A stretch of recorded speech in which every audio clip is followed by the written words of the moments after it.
Hola, buen día. El día de hoy hablaremos de la circulación pulmonar y vamos a tocar diferentes tópicos como generalidades, presiones en el sistema pulmonar, volumen sanguíneo de los pulmones, flujo de los pulmones y su distribución. Y comenzaremos preguntándonos qué es la circulación. Esta va a ser un proceso que va a atender las necesidades de nuestro organismo. Recordemos que aporta nutrientes a los tejidos de los órganos, conduce desechos fuera del organismo, transporta hormonas por todo el cuerpo y preserva un entorno óptimo general. Dentro de esto vamos a encontrar un control y equilibrio entre todos los líquidos tisulares de nuestro organismo, para así poder garantizar la supervivencia y funcionalidad adecuada de nuestras células. Y bueno, recordemos que encontramos dos tipos de circulaciones, que va a ser la sistémica y la pulmonar. Dentro de nuestro pulmón vamos a encontrar también dos circulaciones, una que va a tener un bajo flujo y alta presión, esto debido a que el diámetro de los vasos van a ser pequeños y nuestra aorta nos va a brindar la alta presión. Esta se puede encontrar en tráquea, alveolo bronquial, incluidos los bronquiolos terminales, tejido de sostén pulmonar y capa adventicia de arterias y venas pulmonares. Asimismo, encontraremos un alto flujo y baja presión. Nuestra baja presión va a provenir de arterias y venas pulmonares que van a pertenecer a nuestra circulación menor. Esta va a suministrar sangre venosa del organismo a los capilares alveolares. Entonces aquí en nuestro esquema podemos ver que nuestro corazón manda sangre oxigenada a las células de nuestro organismo, lo que nos va a ayudar a encontrar un control y equilibrio, asimismo a producir energía, ATP.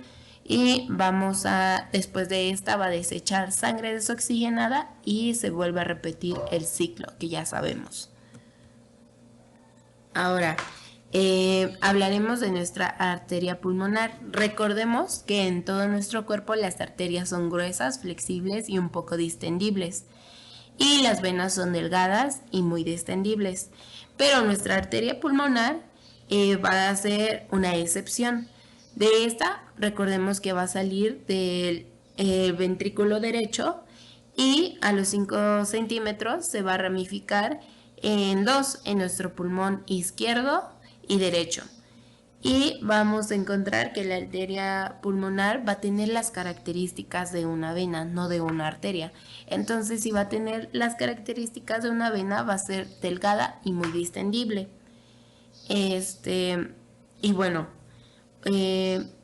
una irrigación importante es a través de los vasos bronquiales. Las arterias bronquiales, la arteria bronquial va a ser una rama de la aorta y va a suministrar sangre oxigenada hacia nuestros pulmones. Entonces, la sangre desoxigenada se irá a la aurícula derecha, como ya sabemos. Dentro de las presiones cardiopulmonares vamos a poder dividir nuestro corazoncito en izquierdo y derecho.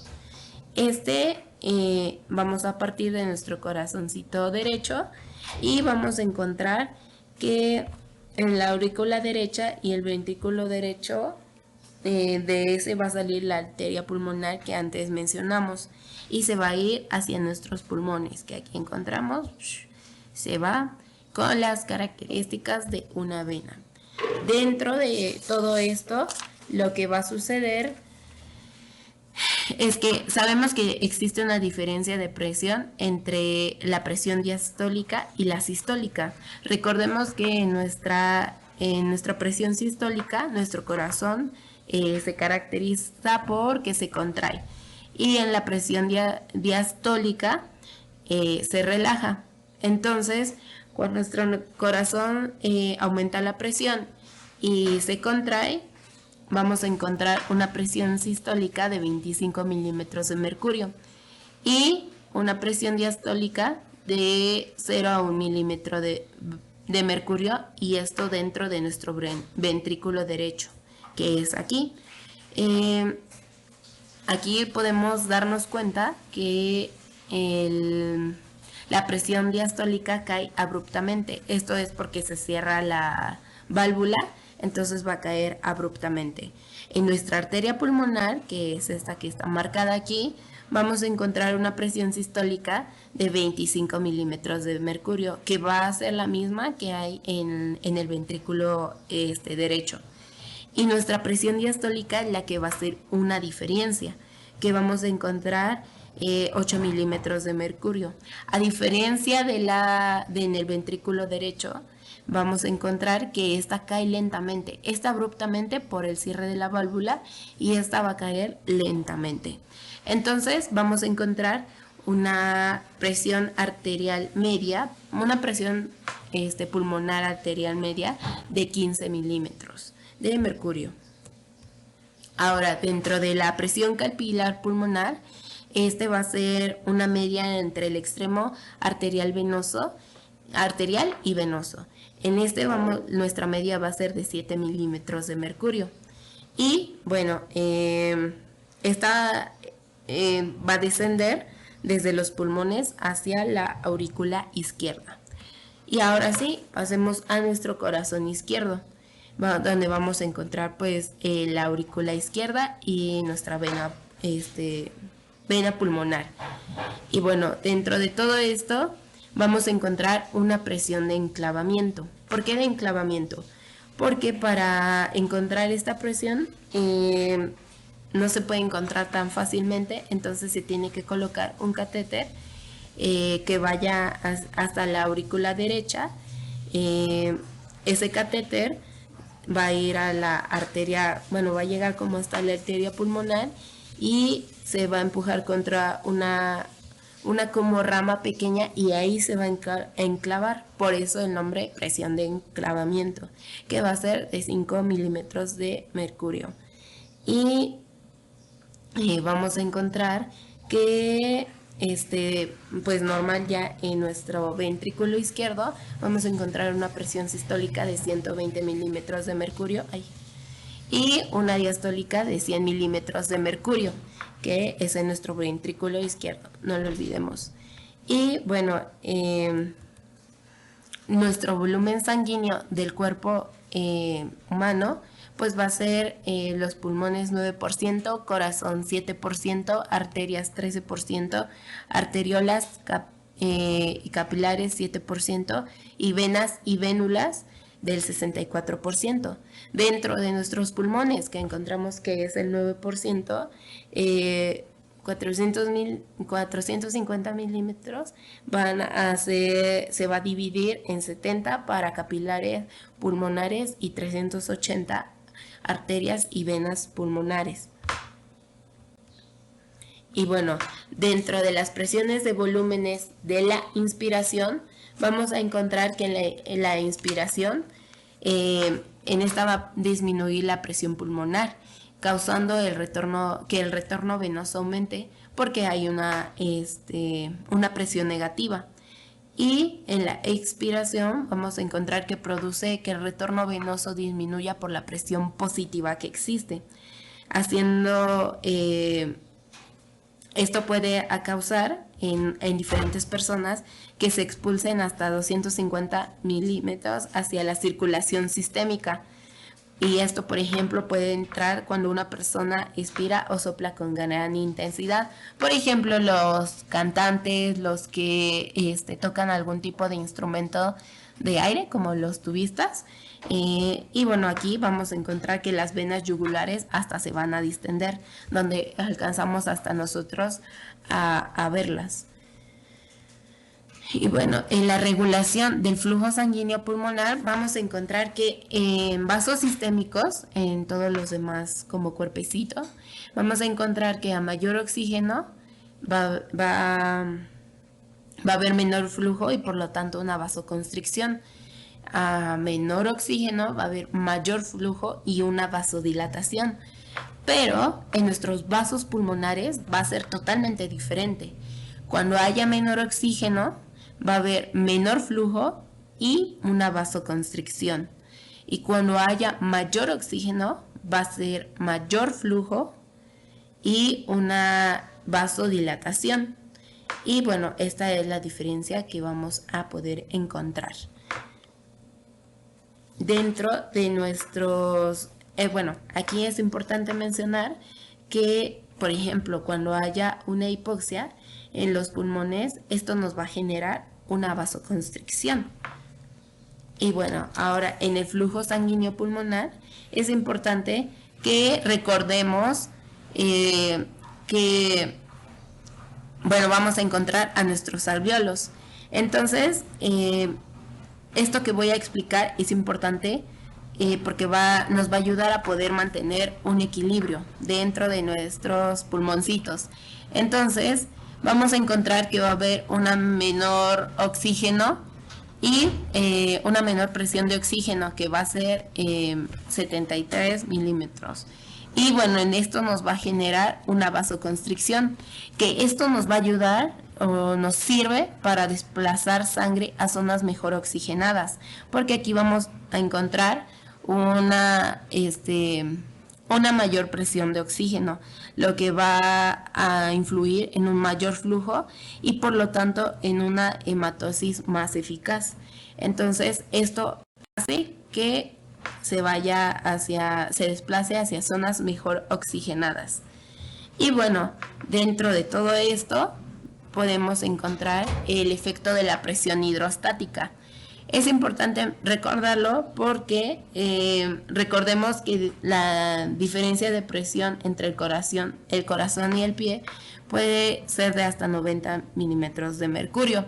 Y bueno, esta presión es para que haya recordemos que para que haya mayor flujo debe haber una diferencia de presión. Va a ser producida por la presión hidrostática y esto por el peso de la propia sangre. Y pues esto es una fuerza gravitacional. Esto es importante porque dentro de nuestros pulmones también va a existir una presión que nos va a ayudar a nosotros. Y va a ser la diferencia entre el vértice de nuestro pulmón y la base de nuestro pulmón, donde a la altura del corazón vamos a encontrar, la diferencia entre esto va a ser de 30 centímetros. Y a la altura de nuestro corazón vamos a encontrar 23 milímetros de mercurio. Y todo esto va a ser en los vasos que están al nivel del corazón. Por arriba del corazón vamos a encontrar que es menor 15 milímetros de mercurio. Por encima del corazón va a ser menor, entonces por lo tanto es una baja presión. Y por debajo del corazón va a ser una alta presión porque es mayor 8 milímetros de mercurio que en el corazón. Entonces vamos a poderlo dividir, que vamos a encontrar una baja presión, nivel del corazón, y una alta presión. Y esto pues va a ayudar a entender más cómo es el flujo dentro de los pulmones. También vamos a encontrar las zonas de flujo sanguíneo pulmonar. Dentro de todo esto es importante mencionar que vamos a encontrar una presión capilar pulmonar o PSP y una presión del aire alveolar, que es PALV. Entonces, la presión capilar pulmonar va a mantener a los capilares distendidos y la presión del aire alveolar los mantiene comprimidos, más chiquitos. Y bueno, este va a salir acá. Aquí me faltó ponerle las flechitas, pero aquí imagínenlas, y esto es lo que va a mantener comprimidos los capilares. Y bueno, esto va a ser justamente por lo que lo decía, por la presión fuera de los capilares. Por eso aquí era importante que yo pusiera las flechitas, pero se me olvidó. Siempre que la presión del aire alveolar pulmonar sea mayor que la presión de la sangre de los capilares, se cierran y no vamos a encontrar un flujo. Entonces, siempre que esto sea mayor, vamos a encontrar que hay la compresión de estos. Dentro de las zonas de flujo sanguíneo pulmonar vamos a encontrar 3 zonas. La zona 1, que va a ser la ausencia de flujo durante todas las porciones del ciclo cardíaco, diástole y sístole. Entonces, aquí vamos a encontrar que las presiones capilares son menores que las presiones alveolares. Entonces, las presiones capilares son menores que las alveolares en la diástole, en la sístole y diástole. Entonces vamos a no encontrar un flujo. En la zona 2, el flujo sanguíneo es intermitente, por lo que en nuestra sístole, que es la contracción, recordemos que va a haber más presión. Entonces, esto va a vencer la presión capilar a la presión alveolar. La capilar vence a la alveolar, por lo que hay una mayor contracción, entonces se aprieta durante nuestra sístole. En la diástole, que es nuestra relajación, va a haber menor presión, por lo tanto va a ganar la presión alveolar por la menor presión. Entonces aquí ya es para que la relajación. Y está nuestra zona 3, que es el flujo sanguíneo continuo. En la sístole o la diástole, la presión capilar es más alta y esto se va a mantener va a haber el flujo durante todo el ciclo cardíaco, por eso es continuo. Entonces, preguntémonos, ¿cómo es el flujo dentro de nuestros pulmones? El flujo en el vértice lo vamos a encontrar, en nuestro vértice lo vamos a encontrar que es intermitente o zona 2. Y va a haber menor presión porque el corazón está por debajo. Entonces, pues va a ser lo que va a producir que la presión se haga más ahí y no aquí arriba. En nuestra base vamos a encontrar un flujo continuo o de zona 3. Y esto va a ser porque el corazoncito va a estar parcialmente arriba y se requiere más presión por la gravedad, entonces la presión tiene que ser más alta. Y dentro del ejercicio vamos a encontrar que va a ser una zona 3, o sea, continuo, y a menos de que nos encontremos con una patología, podemos encontrar zona 1, que es una ausencia. Ahora sí, dentro del equilibrio pulmonar capilar, no sé si se acuerdan de lo que algunas veces les enseñó de las fuerzas de Starling. Bueno, aquí vamos a encontrar el equilibrio pulmonar capilar, donde vamos a encontrar la presión hidrostática pulmonar de 7 milímetros de mercurio hacia afuera, presión negativa intersticial de 8 milímetros de mercurio hacia afuera, presión coloidosmótica intersticial de 14 milímetros de mercurio hacia afuera, lo que nos va a dar una fuerza total de salida de 29 milímetros de mercurio. Y va a haber una presión coloidosmótica del plasma que va hacia adentro, que es de 28 milímetros de mercurio, lo que va a producir una fuerza neta de salida o una presión media de filtración hacia el intersticio de 1 milímetro de mercurio.